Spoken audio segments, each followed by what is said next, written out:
Mesdames, Messieurs, bien-aimés dans le Seigneur Jésus-Christ, Shalom, merci de votre attention à ce programme spécial consacré aux festivités du trentenaire du ministère chrétien du combat spirituel. Bienvenue donc à tous.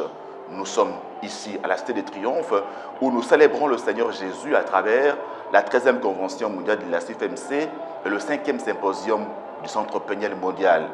Deux grandes manifestations qui ont mobilisé d'éminents serviteurs, d'éminentes servantes de l'Éternel qui sont venus des quatre coins du monde pour communier avec la grande famille du ministère chrétien du combat spirituel.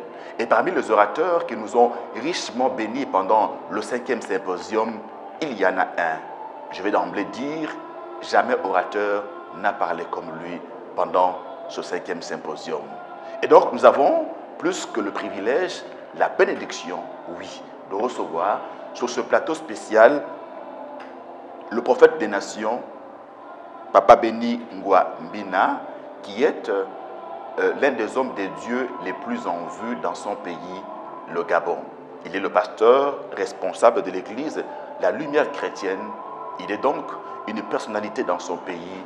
Il est donc venu nous bénir, lui et maman Elisabeth Ngwa. Une grande bénédiction pour la communauté du ministère chrétien du combat spirituel. Et nous avons donc la grâce de le recevoir. Révérend Shalom. Shalom. Merci d'avoir répondu à notre invitation. C'est avec émotion que nous vous recevons, d'autant plus qu'en février 2020, ici, vous avez sorti plusieurs prophéties comme ça, et il y en a une qui s'est réalisée de manière spectaculaire pendant ces festivités des 30 ans. Vous aviez dit, des chefs d'État viendront prier ici à la Cité des Triomphes. Et nous l'avons vu, à l'ouverture de ces festivités, notre président de la République est venu en personne, il s'est mis à genoux et il a prié ici. Qu'est-ce que vous en dites? Vous savez que toute la gloire revient à notre Dieu qui inspire toutes choses en nous. Et vous savez, la prophétie, lorsqu'elle sort, la prophétie ne sort pas lorsqu'il y a des signes. La prophétie sort toujours à un moment où il n'y a aucun signe. Et quand elle s'accomplit, on sait vraiment que c'est Dieu qui a parlé. Vous voyez, la prophétie, c'est comme, vous voyez, en plein midi, il y a un grand soleil. Et si vous dites, il va pleuvoir aujourd'hui, bon, il n'y a aucun signe de pluie. Et là, s'il pleut, on saura que, ah, là, ça vient de Dieu. C'est tout comme lorsque j'ai prophétisé. En février 2020, personne ne pouvait imaginer qu'un président de la République viendra ici, prier, s'agenouiller et que nous on prie pour lui. Comment cela se ferait-il? Comment cela arriverait-il? Même dans l'imagination des gens, même dans les rêves des gens, c'est entre griffes interdit. Et ce que vous dites là, révérend, c'est que pendant cette période-là, on traversait des zones de turbulence au niveau voilà, et surtout qu'au moment où cette prophétie tombe, le ministère est en train de traverser des temps de turbulence que le Seigneur nous a amenés à redresser par sa voix, par sa puissance. Donc vous comprenez qu'il n'y a aucune imagination possible lorsque la prophétie sort. Et c'est heureusement parce qu'il y a des mémoires, il y a des vidéos, il y a que les gens... Mais c'est des prophéties, quand c'est sorti, c'est maintenant que les gens se réveillent pour dire, ben, tiens, effectivement, le prophète avait dit ça. Vous voyez, et nous rendons gloire à Dieu parce que ça s'est accompli. Donc ça venait vraiment de Dieu. On reconnaît donc un prophète par l'accomplissement de ses prophéties. Oui. Alors finalement, le chef de l'État est là, oui. On l'a vu. Oui. Qu'est-ce que cela a comme implication spirituelle dans la marche de notre ministère? Ça a une implication spirituelle dans le fait que lorsque Dieu parle, Dieu nous guide à travers ses prophètes et par les prophéties qu'il libère à travers les prophètes.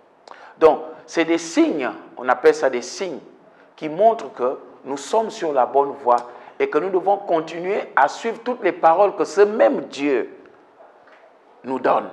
Les instructions que ce même Dieu nous donne, nous devons les suivre. Parce que quand les signes, quand il y a l'accomplissement signifie que Dieu a parlé, il fait. Donc, dans tous les autres domaines où Dieu va s'exprimer en nous et pour nous, nous devons savoir que ça va s'accomplir. Voilà. Dieu vous a suscité, vous et maman Elisabeth, juste après le rappel à Dieu de nos parents spirituels. Vous êtes donc en train de jouer là un rôle très important auprès du nouveau leadership de la Fondation Langui Osho. Quel bilan faites-vous de ces 4 dernières années sans papa et maman Langui de la marche de l'Église? Oui, effectivement, le bilan, comme on peut dire que les premières années après le départ des parents auprès du Seigneur, ont été des domaines de turbulence. Vous savez, ces domaines-là sont des domaines que je peux appeler, ce sont des faits, je peux appeler naturels. Vous voyez, après le départ de Moïse, le peuple a pleuré pendant plus d'un mois et ça a créé une désolation sur plusieurs personnes. Il y en a qui ont même perdu espoir. Mais comme Dieu se révèle toujours, Dieu donne toujours espoir et Dieu a donné espoir à travers Josué. Donc vous voyez qu'après le départ de papa et maman Olangui auprès du Seigneur, la turbulence était là, mais Dieu a vite fait de stabiliser les choses au point où je peux dire que depuis 2020 à maintenant, les choses sont en train de progresser. Ça progresse parce que les temps de turbulence là, c'est aussi des temps d'enseignement, des temps de compréhension. Qu'est-ce qui se passe réellement? Les parents sont partis. Comment devons-nous nous repositionner? Comment devons-nous prendre le relais? Parce que vous comprenez que le relais, c'est, vous voyez, quand on parle d'une course de relais, il y a un qui court avec un bâton en main ou un flambeau. Et il va le transmettre à quelqu'un d'autre qui va faire la même course que lui. Vous voyez, la même distance et la même vitesse. Pour gagner la course, il faut que celui qui court, qui prend le relais, ait la même vitesse que celui qui lui a donné le relais pour gagner devant. Donc, si celui qui court ne courait pas bien, même s'il donne le relais après, il ne va pas gagner parce que d'autres auront eu des meilleurs relais. Donc, nous sommes dans une phase où les parents ont laissé le relais, ont donné le relais. Et il faut que les enfants, c'est-à-dire il faut que la relève suive le rythme. Pourquoi pas faire plus? Parce que l'enfant doit toujours faire plus que le parent. Et c'est ça aujourd'hui, les encouragements qu'on est en train d'impulser auprès du nouveau leadership qui est à la Fondation Olangui Osho. Et nous voyons bien que, tel que les choses vont, le président Alain Gabriel Olangui est en train vraiment de prendre, comme on dit, prendre la mayonnaise. Prophète, vous dites que ce temps de turbulence, ce sont des temps d'enseignement. Oui. Alors, quels sont les principaux enseignements que l'on doit justement tirer de ce temps? Oui, effectivement, les principaux enseignements sont d'abord que les turbulences doivent attirer notre attention pour cultiver la solidarité. Amen. Et cette solidarité part du leadership et s'étend sur le peuple. Vous voyez, quand Dieu dit qu'il déverse la bénédiction sur la tête d'Aaron, descend sur la barbe et sur le reste du corps. La tête, c'est qui? La tête, c'est le leadership, c'est le leader qui est la tête. Et la barbe, c'est les membres du ministère, les missionnaires, les collaborateurs et tout le staff. Et maintenant, le corps, c'est le reste du peuple. Donc, vous voyez que quand la tête commence déjà à prendre de l'élan et de la forme pour tenir ferme dans le leadership, pour une continuité savante, vous voyez, et là, la barbe, ça veut dire que... Continuité savante. Voilà, la continuité savante. Et c'est ce que j'entends par continuité savante, une continuité qui tient compte toujours de là où on est parti et de là où on doit aller et de comment on doit gérer le quotidien. Vous voyez? Et c'est ça. C'est ce qui fait que quand la tête a compris ça, vous voyez, le reste du ministère doit comprendre et le reste du corps suit. La continuité savante. Oui. Vous nous avez parlé hier de la solidarité, c'est ce message-là fort, un message interpellateur que Dieu a mis sur votre cœur pour nous transmettre pendant ces festivités de 30 ans. Cela veut dire qu'il y a un manque criant de solidarité au sein de la communauté? Oui, bon, l'homme apprend tous les jours. Nous sommes appelés à apprendre tous les jours et Dieu nous enseigne tous les jours.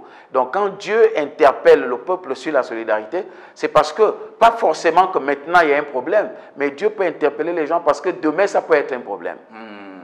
Vous voyez? Donc c'est maintenant que nous devons prendre les devants pour comprendre que la solidarité, elle est de mise. Et c'est pour ça que j'ai pris l'exemple du corps. Que le corps, vous voyez, le corps, il est là et tout d'un coup, vous avez eu un petit bobo au doigt et au lieu de prendre le doigt, tu l'envoies chez le médecin, mais c'est tout le corps qui décide d'aller chez le médecin en solidarité. Vous voyez, le corps, c'est ça. Donc quand un ministère fonctionne comme ça, rien ne peut transpirer de mauvais. Non seulement on ne peut pas laisser entrer des mauvaises augures, des oiseaux de mauvaises augures, encore moins le serpent. L'esprit de serpent. L'esprit de serpent. Qui lui aussi, qui est l'ennemi juré de la solidarité. Qui est l'ennemi juré de la solidarité. Oui. Parce que lui n'a aucune notion de solidarité. Le serpent ne marche jamais en troupe. Hein. Jamais en troupeau. Et vous l'avez dit, quand il arrive, il disperse le troupeau. Il disperse le troupeau. Non seulement lui-même, quand il fait même ses enfants, il les fait à un endroit où il est sûr que les enfants ne seront pas autour de lui. Donc il fait les enfants, il jette. Il ne veut même pas garder ses propres enfants à lui. C'est vraiment un esprit de division complet. Comment remédier, prophète des nations, comment remédier au manque de solidarité à l'Église? Oui, le manque de solidarité à l'Église, c'est que la première chose, revenir à la parole de Dieu. Parce que la parole de Dieu nous interpelle beaucoup là-dessus. Regardez, Jésus, il parle, il dit commandements, et puis il prend le résumé de ces commandements-là. Pour dire celui qui est au-dessus de ça, qui résume tout ça, c'est tu aimeras ton prochain comme toi-même.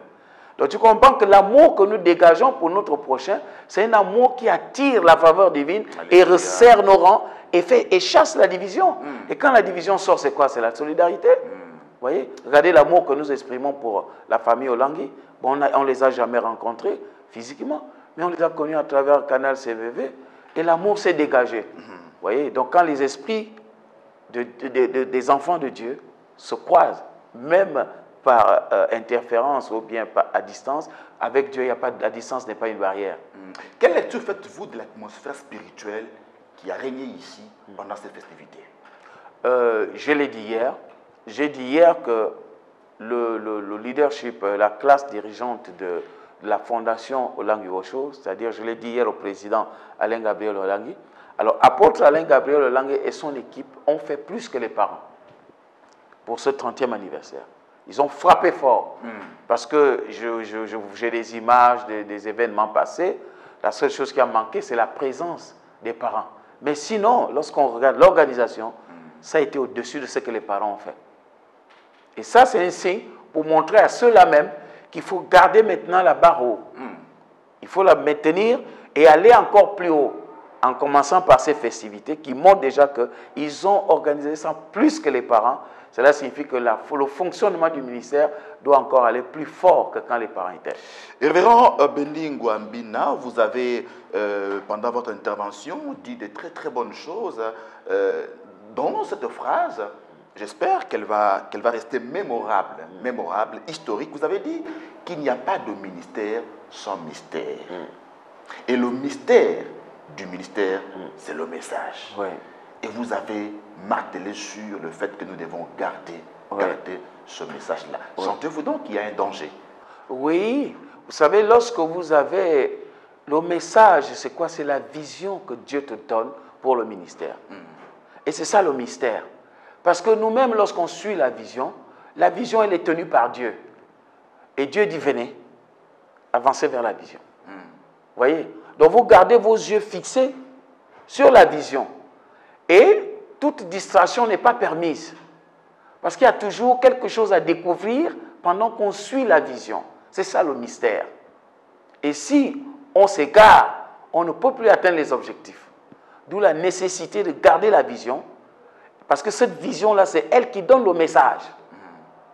Et c'est ça le mystère. Le message, c'est ce qui accroche les gens et c'est ce qui fait avancer le ministère. Et le résultat de ça, c'est quoi? C'est que là, on a la croissance spirituelle, on a la croissance numérique, on a la croissance financière et on a la croissance sociale. Vous voyez? Et la croissance sociale, c'est qu'il y a l'épanouissement même des personnes qui adhèrent à la vision, c'est-à-dire au message. Et on a la croissance spirituelle parce que Dieu continue à opérer au milieu de nous. On voit la main de Dieu opérer au milieu de nous. On voit comment Dieu prend son ministère qui suit la vision. Parce que c'est Dieu qui élève. Et la croissance numérique, parce qu'il y a un grand nombre qui vient. Vous voyez même dans les prophéties de février 2020, j'avais dit qu'il y aura plus de monde ici que quand papa et maman étaient là. Vous voyez ce qui se passe aujourd'hui. Vous voyez ce qui s'est passé quand le président de la République était là. Et depuis là, vous voyez ce qui se passe à la cité. Parce que Dieu fera encore plus qu'avant. Et la croissance financière, naturellement, plus le ministère avance, plus il y a des projets, plus il y a des besoins. Donc il faut que la croissance financière suive. Or, il n'y a pas de croissance spirituelle sans croissance financière. Il n'y a pas de réveil spirituel sans réveil financier. Ce n'est pas possible. Alors, vous nous demandez de garder le mystère du ministère, le message du combat spirituel. Est-ce que ce message-là ne demande-t-il pas quelques adaptations, quelques acclimatations? Il y a d'abord le fait qu'il faut prendre, comme Jésus a dit, je suis venu compléter la loi. C'est qu'il faut prendre tout ce qui est dans la vision que les parents ont commencé à faire et amener ça encore plus loin. Vous voyez, c'est comme je parlais de relais. C'est-à-dire on ne change rien dans le message. On continue à marteler sur le message. Parce que c'est ça la racine, c'est ça la base qui amène les gens à la repentance pour connaître Christ. Et plus il y aura des gens qui connaissent Christ, qui s'accrochent à Christ, plus nous serons développés dans le ministère. Parce que la pierre centrale là, c'est Jésus-Christ. Donc, et le message est de qui? Il est de Jésus-Christ. La vision, elle est de qui? Elle est de Jésus-Christ. Donc, quand nous le mettons au centre, tout le reste des choses là vont s'accomplir sans qu'on nous force. Vous dites au nouveau leadership que lorsque nous vous demandons de garder le message, ce n'est pas une faveur que nous vous demandons, mais c'est une obligation. Oui. Ils sont donc obligés. Oui, parce que Dieu ne se répand pas de sa vision. Dieu a donné une vision, on la suit tranquillement. On n'a pas à réfléchir, c'est-à-dire qu'il n'y a pas un autre message. Il n'y a pas un message dans le message. Le message, c'est le message. Donc, ceux qui sont appelés à perpétuer, parce que là, nous sommes dans ce qu'on appelle la perpétuation. Ça veut dire la continuité. Comprenez? Dans la continuité, c'est qu'on poursuit. Moïse n'a pas dit à Josué de changer de vision. La vision, c'était quoi? Aller à la terre promise. Donc, la génération actuelle doit conduire le peuple à la terre promise. Et Josué n'a pas changé de langage. Josué, qu'est-ce qu'il a fait? Il s'est toujours référé au Dieu que Moïse lui a recommandé. On fait quoi maintenant? Voilà, vous arrivez à Jéricho, vous tournez cette fois. Oui, après on fait quoi? Et après vous continuez, après on fait quoi? Toujours en train de demander à Dieu. C'est tout, personne n'a sa propre vision. Donc, même pas un petit message dans de grands messages. Non. Tout message doit s'arrimer à la vision. C'est-à-dire au message principal. Tout doit s'arrimer à ça. Il ne faut pas qu'il y ait un message qui est contraire pour ne pas attirer la colère de Dieu. Ce qui serait un feu étranger. Oui, parce que tu t'opposes à Dieu à ce moment-là. Tu deviens Absalom. Or, il faut rester fidèle. Il faut rester loyal. La loyauté ne s'exprime pas en présence des parents ou d'un père spirituel. La meilleure façon d'exprimer sa loyauté, c'est quand les parents sont absents. C'est là où on voit si tu es loyal. Vous voyez, par exemple, je me rappelle un jour, j'avais dit aux enfants, dans leur salon, je dis, bon, même si c'est votre poste téléviseur dans votre salon, mais je ne veux pas que les gens regardent la télévision. Vous devez vous concentrer à étudier parce que c'est maintenant la rentrée scolaire. Alors, il y a certains qui, quand je suis sorti avec ma femme, on revient, ils font tout pour vite rentrer dans les chambres. Pas de problème. Mais je suis venu, j'ai touché le dos de la télévision, du téléviseur. J'ai su qu'il y avait des gens là.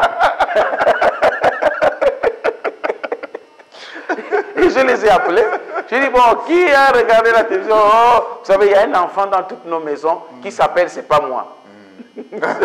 C'est pas moi. Voilà. Et cet enfant-là est accusé de tout. Pas moi, pas moi. Donc c'est toujours c'est pas moi qui a fait. Donc c'est cet enfant-là qui a fait. C'est pas moi qui a fait. Alors vous comprenez que quand je demande, chacun nie.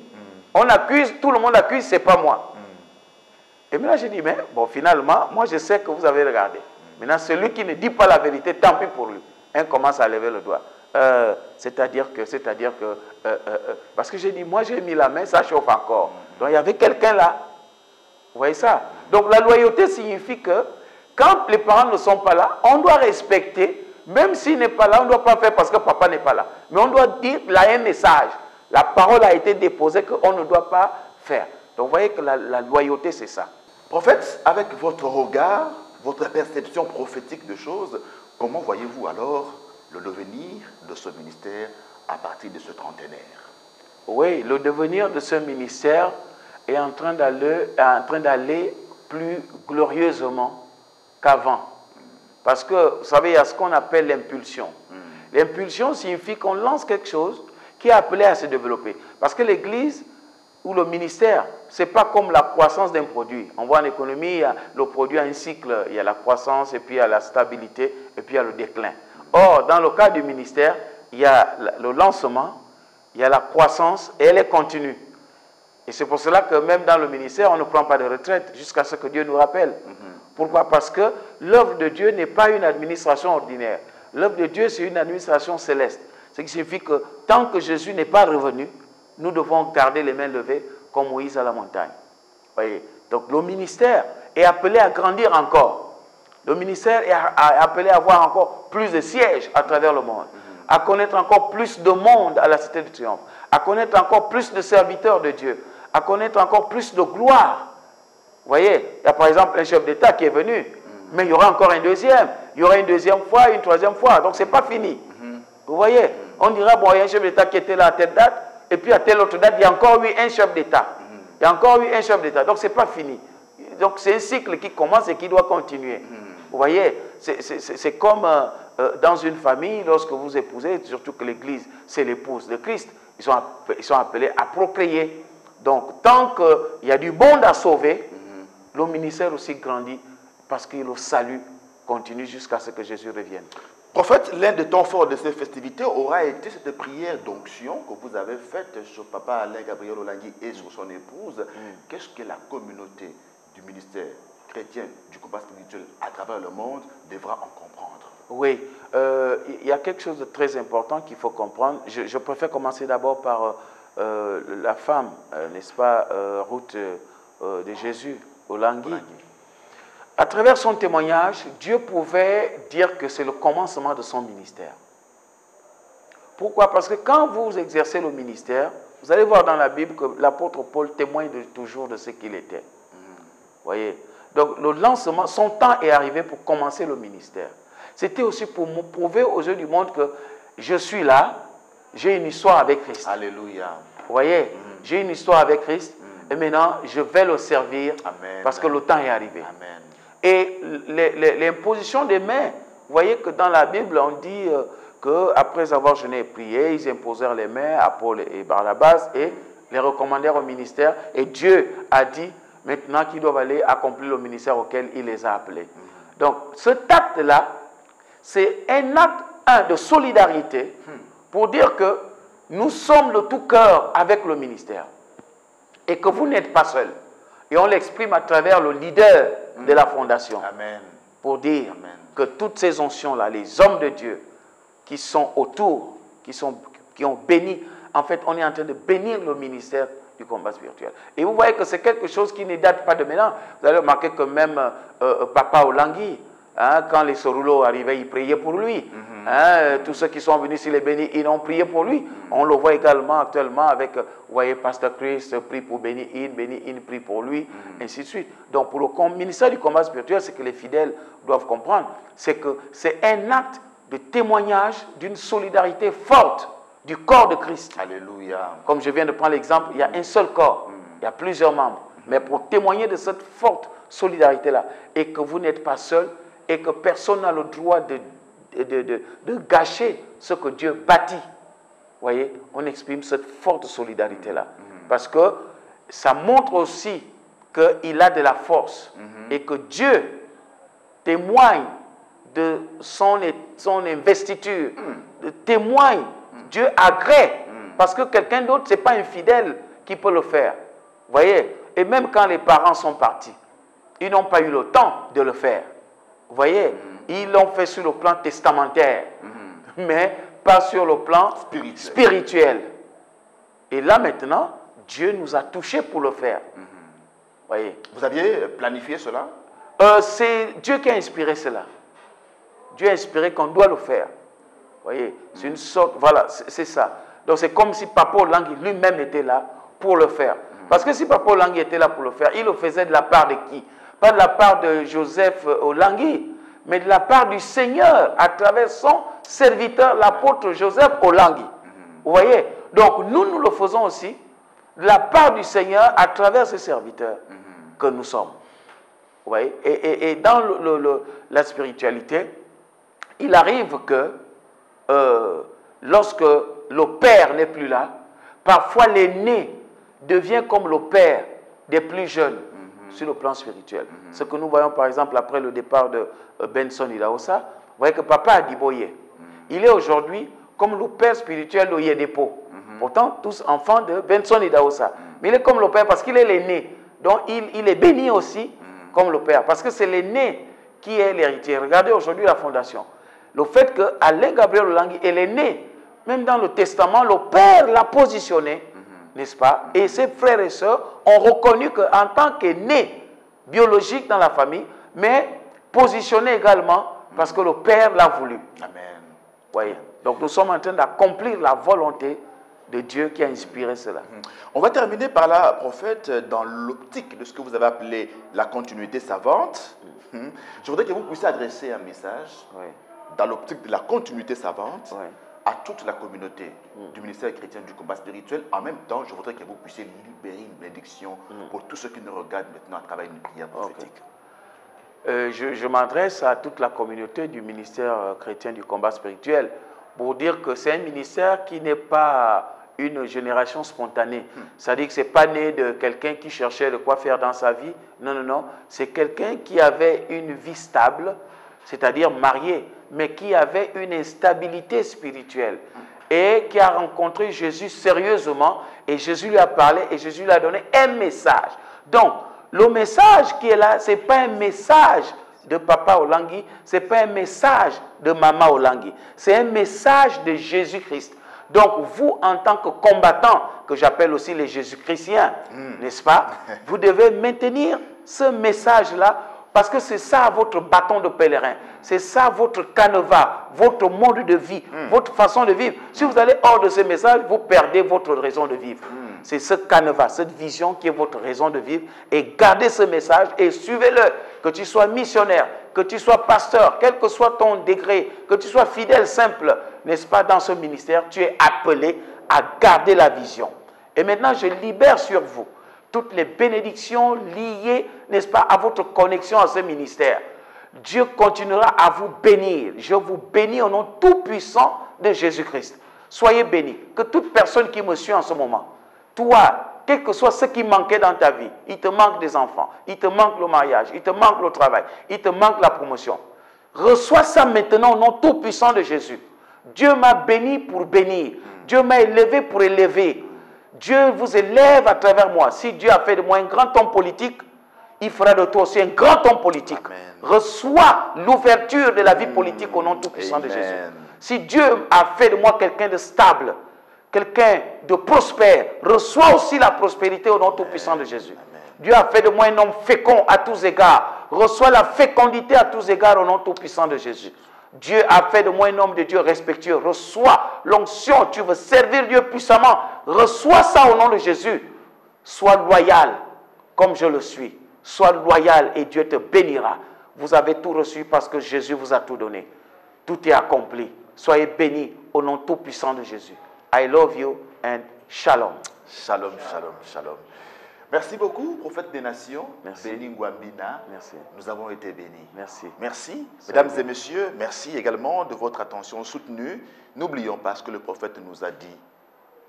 Dans chaque ministère, il y a un mystère. Et le mystère du ministère, c'est le message. Nous devons donc garder jalousement le message du ministère chrétien du combat spirituel dans ce que le prophète a appelé la continuité savante. Merci. On se retrouve prochainement pour un autre numéro de votre émission spéciale Festivité 30 ans du ministère chrétien du combat spirituel. Que Dieu vous bénisse.